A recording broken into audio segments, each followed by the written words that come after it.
Are you down for this? If you're in the mood, we can take it to the moon. Just like a movie scene, table for two. No need to be fed, I want you instead. Assalamualaikum warahmatullahi wabarakatuh. Halo semuanya, perkenalkan nama saya Rasyuka Marga Dewi Aiko dari SMK Negeri 1 Pati, kelas 10, TJKT 2. Di video kali ini, sesuai dengan judulnya, saya akan merangkum dari buku Pendidikan Agama Islam dan Budi Pekerti dari materi bab 5 yang berjudul Meneladani Peran Ulama Penyebar Ajaran Islam di Indonesia. Di bab ini ada 4 materi, yaitu yang pertama, masuknya agama Islam di Indonesia, yang kedua, perkembangan kesultanan di Indonesia, yang ketiga, tokoh penyebar ajaran Islam di Indonesia, yang keempat, keteladanan para ulama penyebar ajaran Islam di Indonesia. Materi pertama yaitu masuknya agama Islam di Indonesia. Wilayah Nusantara yang sangat luas ini posisi geografis terletak di persimpangan jalur perdagangan antara India, Cina, dan Arabia. Maka sulit untuk memastikan wilayah mana yang pertama kali menerima ajaran Islam. Oleh karena itu, ada beberapa teori tentang masuknya agama Islam di Indonesia, sebagaimana diungkapkan oleh Ahmad Mansur Suryanegara dalam bukunya yang berjudul Api Sejarah Jilid 1. Teori-teori tersebut antara lain: 1. Teori Gujarat oleh Profesor Dr. Christian Snowhorgrunge. Menurut teori ini, Islam masuk ke Indonesia dari Gujarat. Wilayah Kerajaan Samudra Pasai merupakan daerah pertama penerima ajaran agama Islam, yakni pada abad ke-13 Masehi.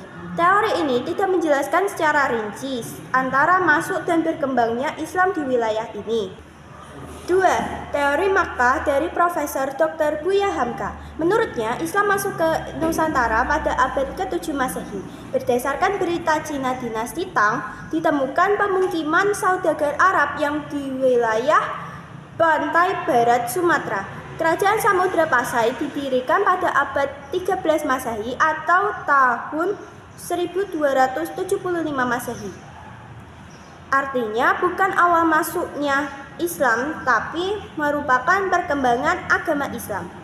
Yang ketiga, teori Persia dari Profesor Dr. Husain Jajaningrat. Menurutnya, teori ini Islam masuk dari Persia dan bermazhab Syiah.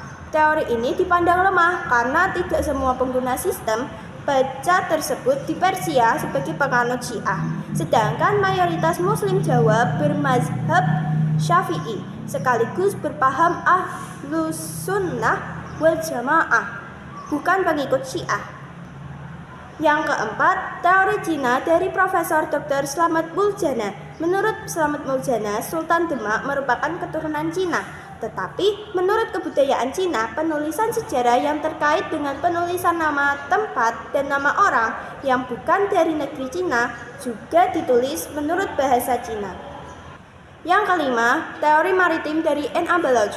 Hubungan perdagangan ini semakin lancar pada masa Khulafaur Rasyidin, yaitu dari 11 sampai 41 Hijriah atau 632 sampai 661 Masehi. Menurut N.A. Baloch, hal ini terjadi karena umat Islam memiliki kemampuan dalam penguasaan perniagaan melalui jalur maritim.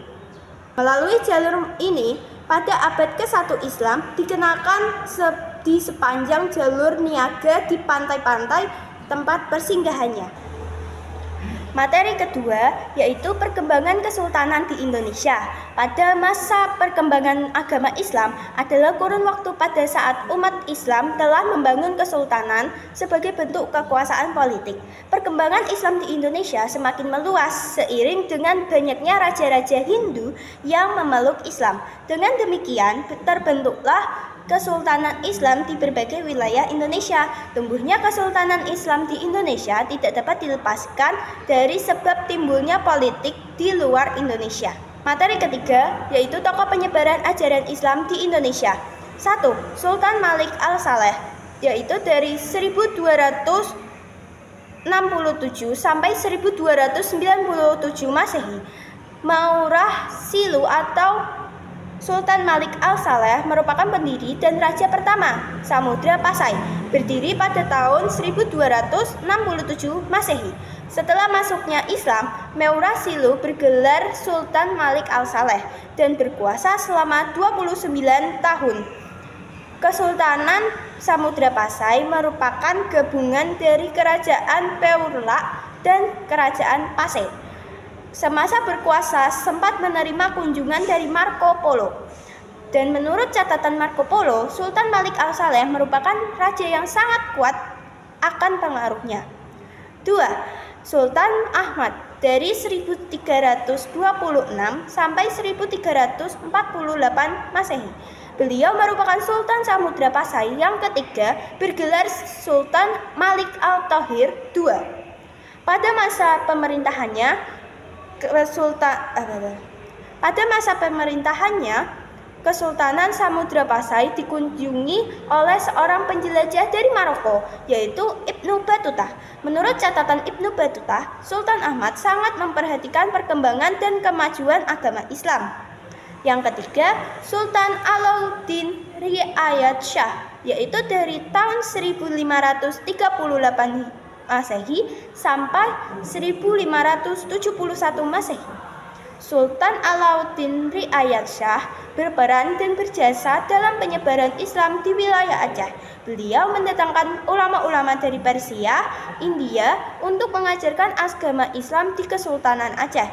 Bahkan pada masa kepemimpinannya, ajaran Islam sampai ke Minangkabau dan Indrapura. Keempat, Wali Songo, yaitu dari tahun 1404 sampai 1546 Masehi.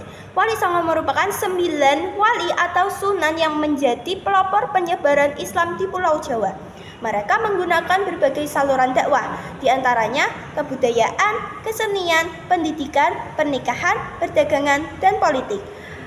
Dan penyebaran Islam di seluruh wilayah Nusantara dipengaruhi oleh jalur perdagangan di berbagai negara, seperti Persia, India, dan Arab. Yang kelima, Sultan Alauddin. Sultan Alauddin, nama aslinya adalah Imaranggi Daeng Manrabia. Dinobatkan sebagai Raja Goa pada usia 7 tahun.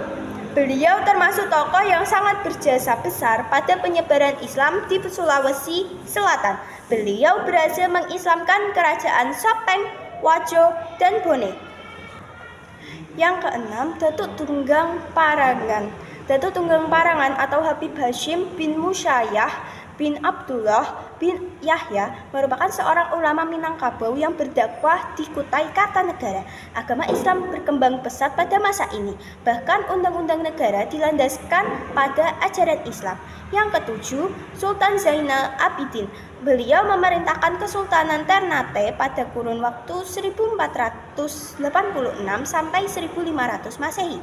Salah satu peran terpenting Sultan Zainal Abidin dalam penyebaran agama Islam adalah mendirikan pesantren-pesantren dan pengajar yang didatangkan langsung dari Jawa.